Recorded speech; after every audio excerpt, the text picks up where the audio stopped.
Hi everyone. This week's parasha is Parashat Vayigash, and in Parashat Vayigash we have the continuation of the story of Yosef and his brothers, and we have the unification of Yaakov's family. So last week's parasha ended with Yosef putting his cup in Binyamin's sack, and the brothers had to go back to Mitzrayim, and Binyamin was going to be put in jail. And Yehuda comes forward and takes responsibility for Binyamin and says, "I'll stay here instead of him." And then Yosef admits that he's Yosef, and he sends messengers back to Yaakov to bring everybody down to Mitzrayim. And the family settles in Goshen, and Yosef continues to provide for all of Mitzrayim during the famine. And in this week's parasha, we have the family coming together after years of being split apart. From the moment Yosef was sold, the family of Bnei Israel, literally, the sons of Israel, the sons of Yaakov, were not unified. They weren't together. There was resentment and jealousy and anger.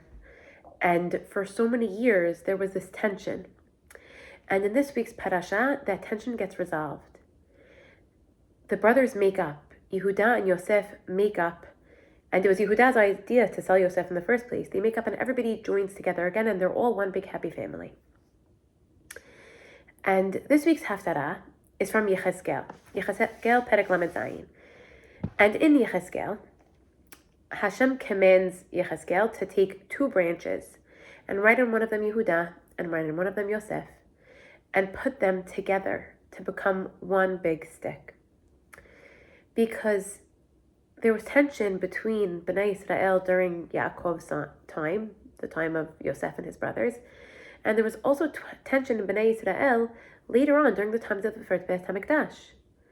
Yehuda was the king of the south, and Yosef, Ephraim, was the king of the north. And there was this constant tension between the southern kingdom and the northern kingdom. And there were the kings of Yehuda and there were the kings of Ephraim. And in Sefer Yechezkel, Hashem is comforting us and telling us that one day there is going to be unification. There was never unification during the times of the first Beit HaMikdash. But in the future, there will be a time when all of Bnei Israel comes together, when we have the ultimate family reunion. And this parasha, Parashat Vayigash, is a foreshadowing of this. Ramban says famously, Ma'aseh avot siman labanim. What happens to the fathers is a sign for what's going to happen to the children. And in this week's parasha, we have such a good Ma'aseh avot. We have the family coming together. We have forgiveness. We have letting go. We have overcoming. We have admitting mistakes. And we have love. And this week's haftarah gives us hope for the future.